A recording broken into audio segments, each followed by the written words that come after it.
Bienvenue dans notre méditation « Sa grâce nous suffit » qui a pour titre « Il propose et il dispose ».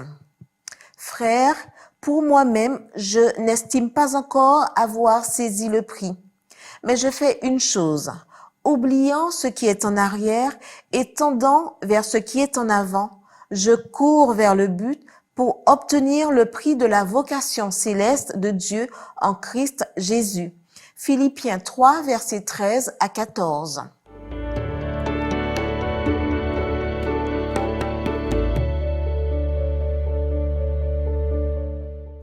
Je fais une chose. Parfois, nous prétendons participer à beaucoup de choses, mais au bout du compte, nous ne participons à rien. Il te manque une chose, dit Jésus au jeune homme riche. Marc 10, verset 21. Une seule chose est nécessaire, dit le Seigneur à Marthe. Luc 10, verset 42. Lorsque, comme Marie, nous choisissons la bonne part, personne ne pourra nous l'ôter. Nous devons vivre pour ce qui compte vraiment. Oubliant ce qui est en arrière. Oublier dans la Bible signifie ne plus être influencé ou affecté par quelque chose ou quelqu'un. Lorsque Dieu promet qu'il ne se souviendra plus jamais de nos péchés et de nos transgressions, cela ne signifie pas qu'il a une mauvaise mémoire. Ce qu'il dit, c'est qu'il ne tiendra pas compte de nos péchés et qu'ils n'affecteront pas notre relation avec lui. Le fait historique ne peut pas être effacé, mais sa signification peut l'être. Pour Paul, son passé n'était pas un obstacle gênant son action, mais une source d'inspiration, le motivant à agir. Certains courent en regardant en arrière et finissent par chuter.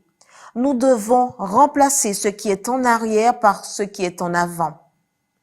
Je cours vers le but. Un homme ne devient pas un athlète accompli en écoutant des discours, en regardant des films, en lisant des livres ou en encourageant son équipe. Il le devient après un effort intense. Allons vers le but et nous obtiendrons la récompense.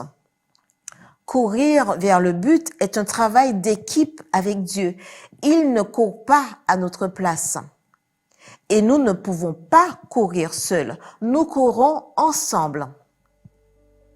L'histoire nous apprend que lorsque Napoléon prévoyait d'envahir la Russie, il appela l'ambassadeur pour lui dire que si son pays résistait, il serait totalement détruit.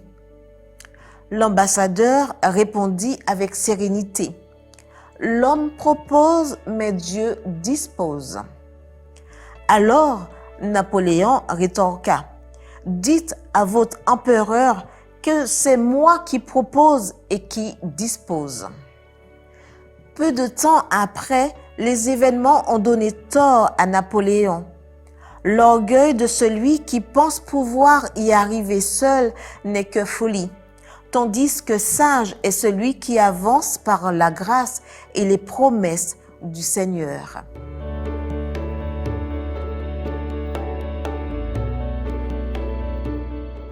Dieu propose et dispose, faisant en sorte que les grands desseins qui ont conduit Paul à courir vers le but malgré les problèmes et les difficultés nous amènent aussi à nous consacrer pleinement au service de Dieu.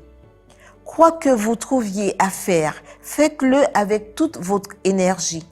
Voici ce que vous devez demander chaque jour. Seigneur, aide-moi à faire de mon mieux. Apprends-moi à mieux faire mon travail. Donne-moi de l'énergie et de la joie. Amen.